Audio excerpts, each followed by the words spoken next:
Assalamualaikum warahmatullahi wabarakatuh.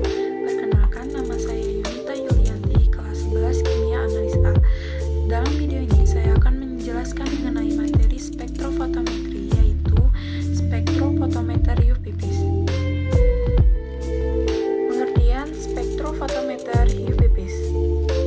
Yang pertama, apa sih spektrofotometri? Spektrofotometri adalah metode analisis yang didasarkan pada absorpsi radiasi elektromagnetik. Sedangkan alatnya dinamakan dengan spektrofotometer.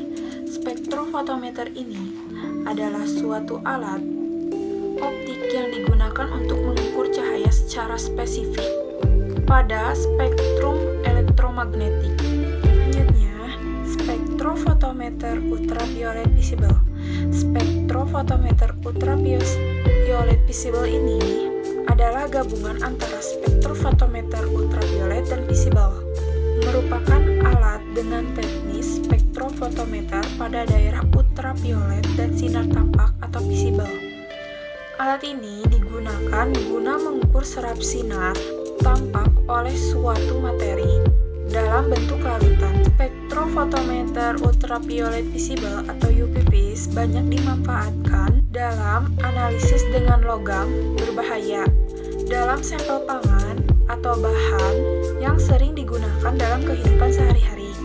Contohnya air, karena air adalah salah satu kebutuhan luas bagi manusia. Sedangkan spektrofotometri UV-Vis atau ultraviolet visible adalah anggota teknis spektroskopik yang memakai sumber radiasi elektromagnetik ultraviolet dekat 190 sampai 380 nanometer dan sinar tampak 380 sampai 780 nanometer dengan memakai instrumen spektrofotometer. Dan pada spektrofotometer UV-Vis atau ultraviolet visible melibatkan energi elektronik yang cukup besar pada molekul yang dianalisis, sehingga spektrofotometer UV-Vis lebih banyak digunakan untuk analisis kuantitatif. Selanjutnya, prinsip spektrofotometer UV-Vis. Prinsip spektrofotometer UV-Vis ini adalah interaksi yang terjadi antara energi yang berupa sinar monokromatis dari sumber sinar dengan materi yang berupa molekul besar energi yang diserap tertentu dan menyebabkan elektron tereksitasi ke keadaan tereksitasi yang memiliki energi lebih tinggi. Serapan tidak terjadi seketika pada daerah ultraviolet visible untuk semua struktur elektronik, tetapi hanya pada sistem terkonjugasi struktur elektronik dengan adanya ikatan P dan non-bonding elektron.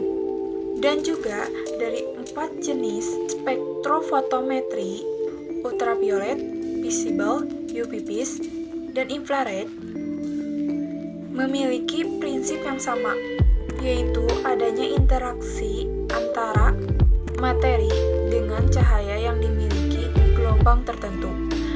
Dan selanjutnya, hubungan antara panjang gelombang, frekuensi, dan energi. Pada gambar di samping menunjukkan adanya simbol C, lambda, dan V, di mana simbol C merupakan kecepatan cahaya atau energi dan lambda adalah panjang gelombang dan V adalah frekuensi, di mana pada gambar tersebut berbanding lurus dikarenakan energi dan frekuensi tinggi dan pada panjang gelombangnya rendah. Begitupun sebaliknya, jika panjang gelombang tinggi, maka frekuensi dan energi rendah. Terdapat pada contoh gambar sebagai berikut. Terdapat dua gambar, di mana gambar atas merupakan berbanding lurus dikarenakan frekuensi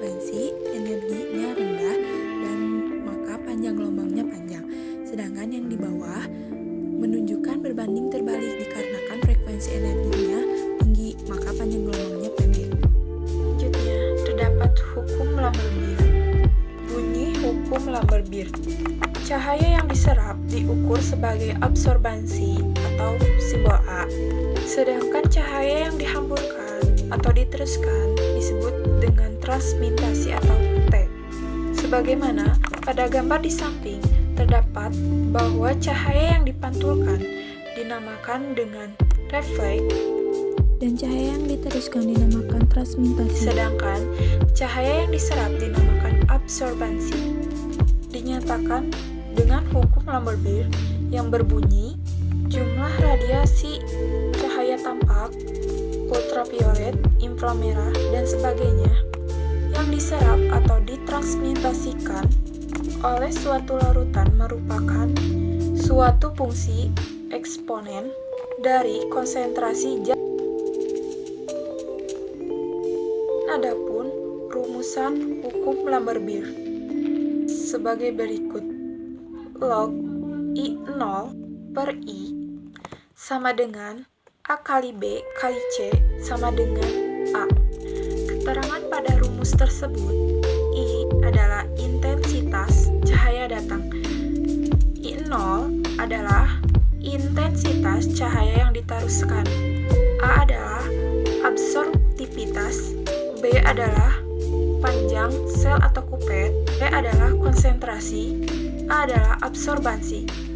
Absorptivitas atau A merupakan tetapan proporsionalitas yang tak bergantung pada konsentrasi, tebal larutan, dan intensitas radiasi.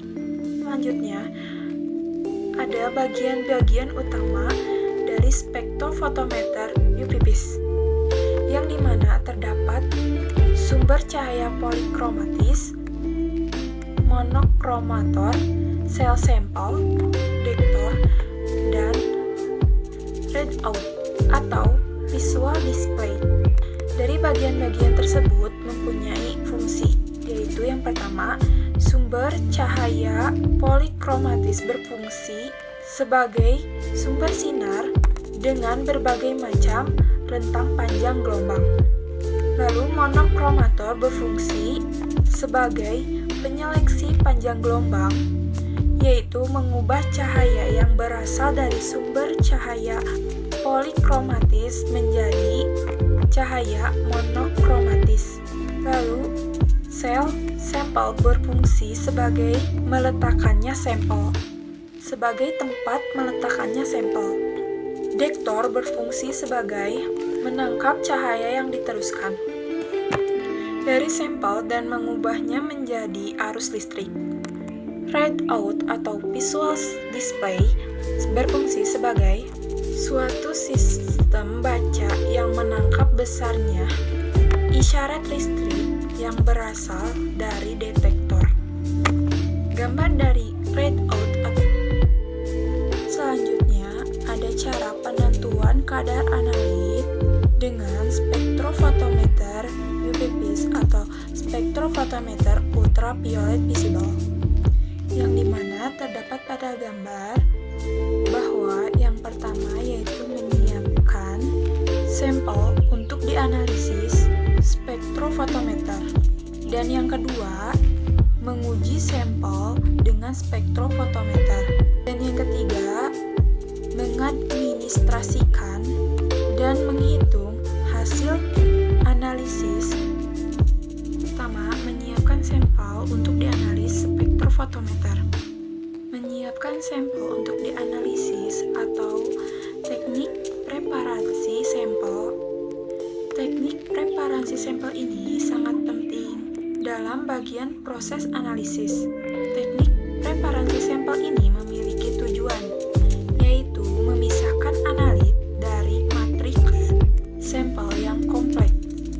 Secara umum, proses analisis minimal mempunyai 5 langkah, yaitu sampling atau pengambilan sampel, reservasi sampel, penyimpanan atau pengawetan sampel, preparasi sampel, penyiapan sampel, analisis, pengukuran, interpretasi data, analisis data, dan pembuatan laporan analisis.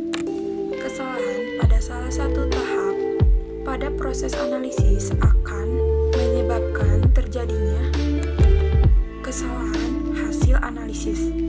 Akibatnya akan dihasilkan data hasil analisis yang tidak valid. Dengan demikian, preparasi sampel yang kedua, menguji sampel dengan spektrofotometer. Sampel yang diuji dengan spektrofotometer merupakan sampel yang sebenarnya, bukan sampel yang simulasi. Oleh karena itu, sebelum dilakukan pengujian, sampel perlu dilakukan preparasi dulu, khusus pengukuran kadar analit dengan spektrofotometer visible selain cair dan bebas pengotor. Sampel harus berwarna. Oleh karena itu, untuk sampel padat perlu dilakukan pengecilan ukurannya, pelarut atau ekstraksi, homogensi, dan perlakuan lain yang sangat tergantung dari sampel yang diuji. Untuk pengukuran daerah sampel yang diuji dikondisikan agar berwarna dan stabil.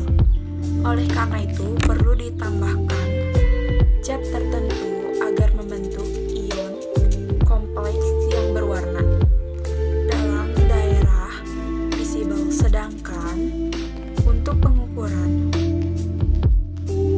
yang ketiga, mengadministrasikan dan menghitung kadar analisis suatu. Perhitungan konsentrasi analit dengan dibandingkan dengan larutan standar. Oleh karena itu, sebelum dilakukan pengujian, dibuat lebih terdahulu deret larutan standar berdasarkan grafik atau kurva absorbansi larutan standar terhadap konsentrasi standar, maka dapat ditentukan konsentrasi analit. Semua data yang ditentukan dalam penentuan analit sampel dengan spektrofotometri administrasikan dengan baik. Data yang dimaksud meliputi data pemipetan atau penimbangan, data pengenceran, absorbansi sampel, absorbasi larutan standar, kurva hubungan, konsentrasi, dan data lain yang diperlukan. Data-data tersebut diadministrasikan dalam buku analis atau format pengamatan. Data itu penting karena untuk perhitungan analit sampel. Hasil analisis dilaporkan dalam bentuk laporan hasil penguji yang meliputi nama sampel, kadar analit, metode analisis. Sekian penjelasan materi mengenai spektrofotometer ultraviolet visible atau UV-Vis dari saya. Terima kasih. Wassalamualaikum.